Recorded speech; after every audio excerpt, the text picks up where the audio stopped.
Recording in progress. Jack and the Beanstalk, written by Naomi McMillan, illustrated by Yuri Salzman.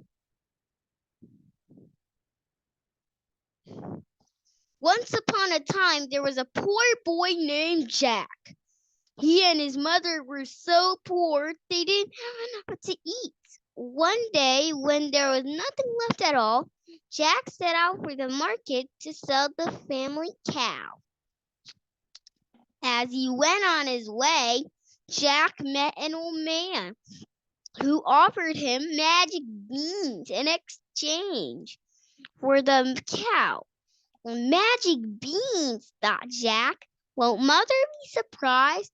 And so he happily accepted the 5 small beans. But when Jack reached home and showed Mother the magic beans, she was furious. How could you sell our cow for those worthless beans? She cried. There aren't even enough of them to eat. She snatched the beans from Jack and tossed them out the window. Jack hung his head in shame. The next day, just before sunrise, Jack woke up and discovered a giant beanstalk growing right outside the window. The beans were magical after all, thought Jack. Jack decided to climb up the beanstalk to see where it might lead. Up he climbed. Through the morning mist and clouds, at the top he found a road that led to a castle. A lady giant was working in the castle garden. "Excuse me," said Jack. "I'm hungry. Could you please give me something to eat?" "Very well," she said, "but don't let my husband see you. He likes to have little boys for breakfast." Inside, Jack happily munched on a piece of toast until he heard the thunder of giant footsteps. The giant wife hid Jack inside the oven, hurried herself, setting the table. "Fee, fi, fo, fum! I smell the blood of a little one," said the giant.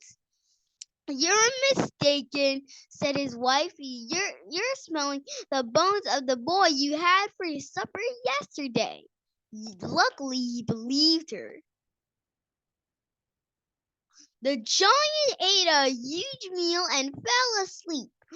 From his hiding place, Jack noticed a bag of gold coins lying on the table. Silently, Jack crept over to the table and grabbed the bag of coins. Then he slipped out the castle door, raced back to the beanstalk, and made his way home. Jack and his mother ate very well for a time. Then one day Jack reached into the bag of coins and discovered that there were none left. Once again, he and his mother were in need. Jack decided to return to the giant's castle. "Perhaps I'll find more gold there," he thought. Jack climbed back up the beanstalk and asked the giant's wife for something to eat. I I once fed a boy who stole my husband's bag of gold," she replied, squinting at him. "I've heard of that boy," said Jack, for he realized that she'd not recognize him. "I'd remember his name if I weren't so hungry." And so Giant's wife decided that she would feed him. Moments later, Jack heard the thunder of giant footsteps and booming. "Fee, fi, Foe, thump. He ran to hide behind the open door. After that, Giant had eaten his wife. Said before him a golden a goose that laid golden eggs.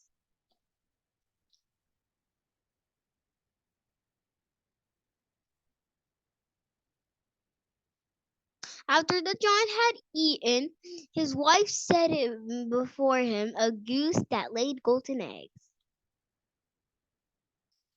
Jack waited until he heard the giant snoring, then grabbed the magic goose and tiptoed out of the castle door. Once home, he asked the goose to lay a golden egg, and to his amazement, the goose did. Surely our worries are over, thought Jack. But one morning, the magic goose stopped laying eggs, and Jack couldn't understand why. The answer must be in the castle, Jack, so he decided to travel there once more.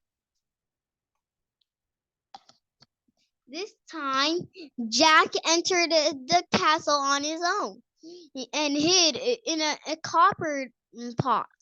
From there, he heard the giant say, "Fee, fi, fo, fum." Jack peeked out and saw him sitting at a table with a golden harp that sang to him.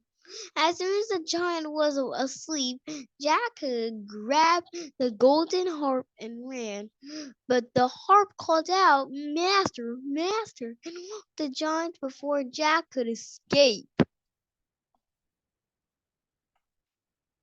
Jack ran faster than the wind, but even so, Giant was quickly catching up. Jack made good time down the beanstalk. So did the giant. The earth was still a few feet away. Jack saw his mother and called out, "Bring me an axe! Hurry!" As soon as he hit the ground, Jack grabbed the axe and swung it with all his might, cutting into the trunk of a beanstalk. One, two, three whacks were all it took. Then down came the beanstalk, and the giants both crashing to the earth below. The golden harp enjoyed its new home and sang happily each morning. And once again, the magic goose laid her golden eggs. At last, the days of worry were over for Jack and his mother, and they lived happily ever after. Baloo, we did it. I hope you liked this video. Subscribe to my channel for more videos. Goodbye until next time.